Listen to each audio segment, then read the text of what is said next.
So as you hear my words, allow yourself to listen to my words.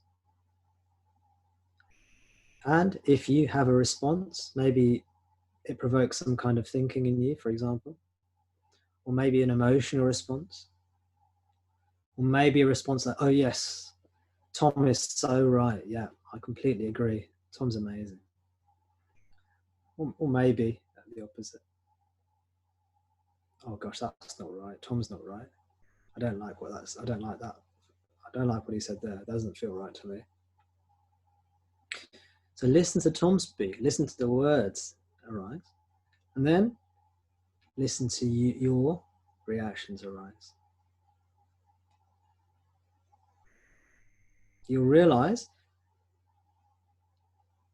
non-verbally that this is one movement. And you will also realize perhaps that there's no one doing it.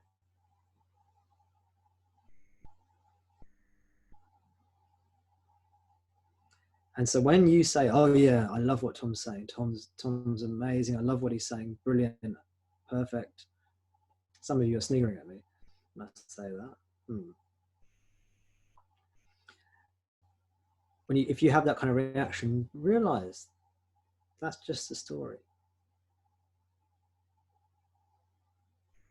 And so is the opposite. If you think, oh, I don't like that, I don't agree with that, that's a story too. And don't believe that this is your thought. Just allow it to arise. Oh, there's a thought arising that is in strong agreement with what Tom's saying. Oh, there's a feeling arising that I don't like. There's a feeling arising of dislike. So you're depersonalizing, or you're not attaching to these thoughts and feelings as they arise. You're not identifying with these thoughts and feelings as well. You're allowing them to arise. You're allowing them to be felt. You're allowing them to be thought. But you're not taking ownership of them.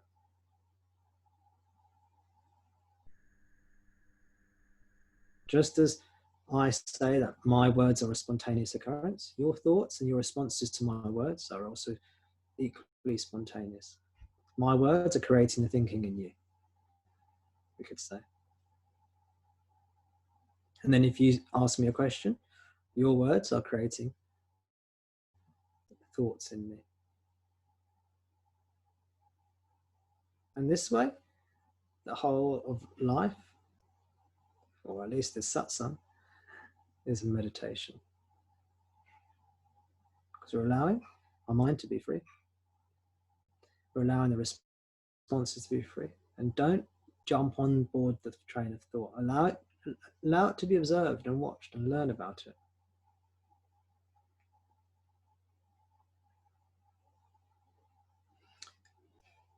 What happens is that a different kind of intelligence arises.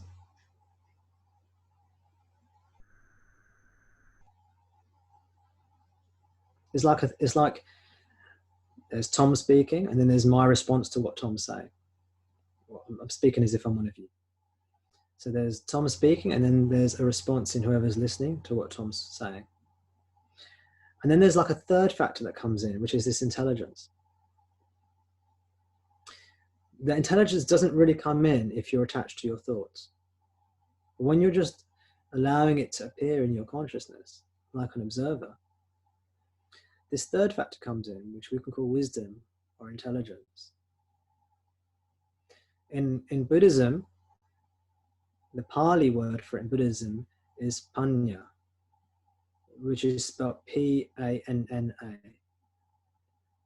when you translate it into English text or the Roman text. Panya. In Sanskrit, the equivalent word is prajna, which is spelled P-R-A-J-N-A. Prajna. The nya means knowledge or wisdom. Prajna or panya, same word in two different related languages. This wisdom factor arises up, and it gives rise to clarity, peace, and truth, and love. We start to see the truth of no self. we start to see the truth of how clinging causes and identification causes suffering.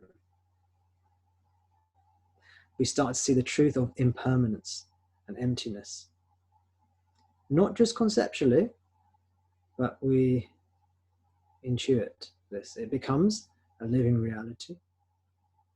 So much so that the desire to cling reduces and reduces and reduces, because there's a genuine seeing into impermanence, or the transitory nature of phenomena as they arise. If it's just a conceptual seeing, then there can be a battle. But when there's a genuine arising wisdom, that wisdom arises spontaneously through being.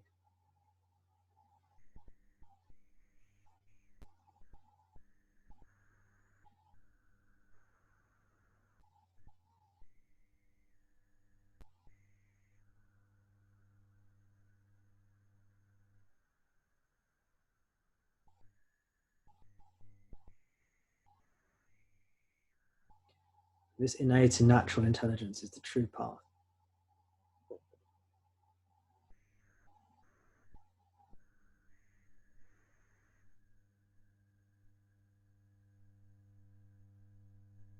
In Hinduism or in Vedanta, they rather clumsily call it being the witness. The problem with the being the witness type teachings is that there's too much doership involved often. You're trying to do being the witness. Because here you're not trying to be the witness. You're just letting things be as they are. And naturally, effortlessly, you are the witness. There is an observation of what's happening.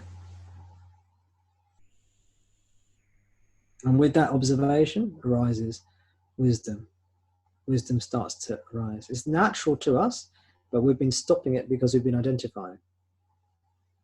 Being caught up in the narrative of the mind, the narrative of thought. And once you step out of that narrative, which doesn't mean you have to destroy thought, it just means there has to be, well, it just means there's naturally a stillness from which is, or from, you're seeing from a point of view of stillness, meaning the thoughts are observed. The responses are observed.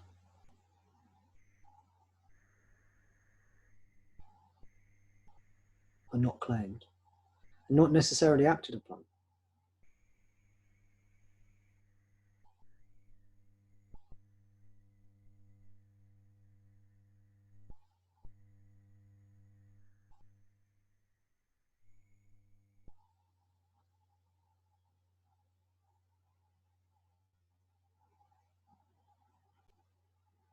And then there's just the seemingly endless unfolding of transitory phenomena in consciousness, with no identification with the consciousness or the phenomena.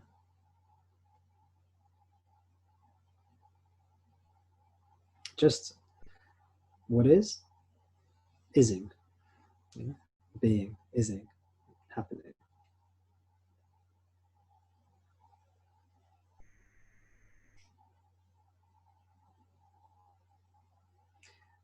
There's a sense of juxtaposition, of stillness and movement. You see? It's almost like everything's happening in stillness. Everything's happening in vast space.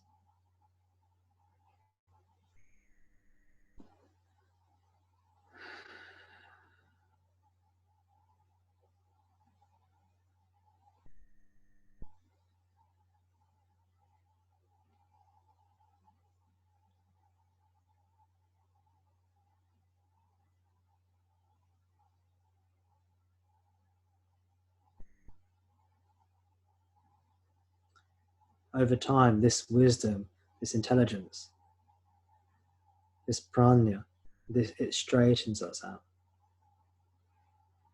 It makes everything clean, clear, pure.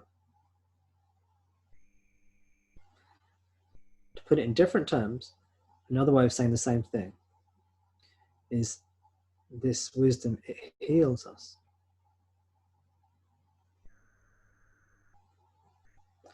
It completes us. It makes us whole.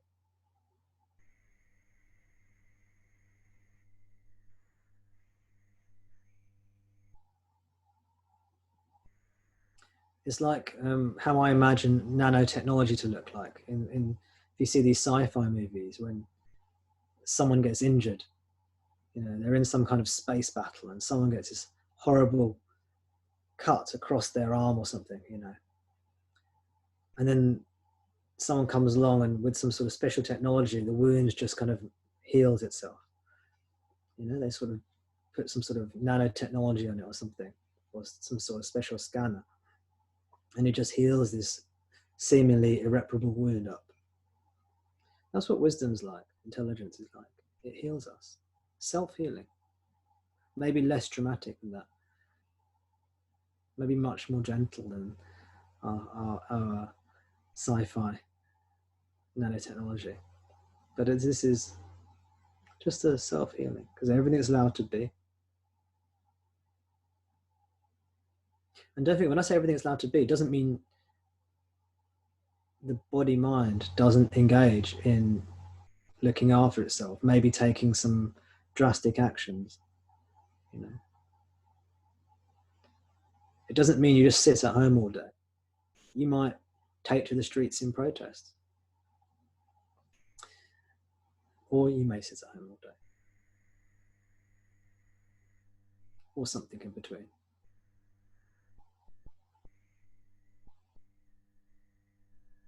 So it's not any, when I say just be, I'm not talking about that it necessitates stillness of body and inaction.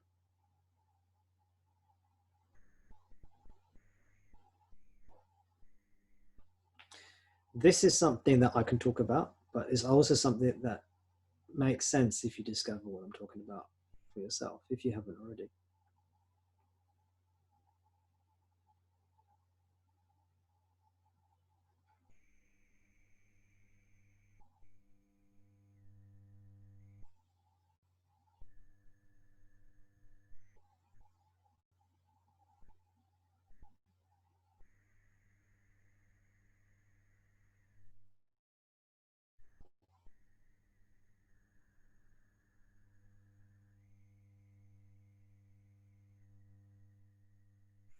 Thank you again.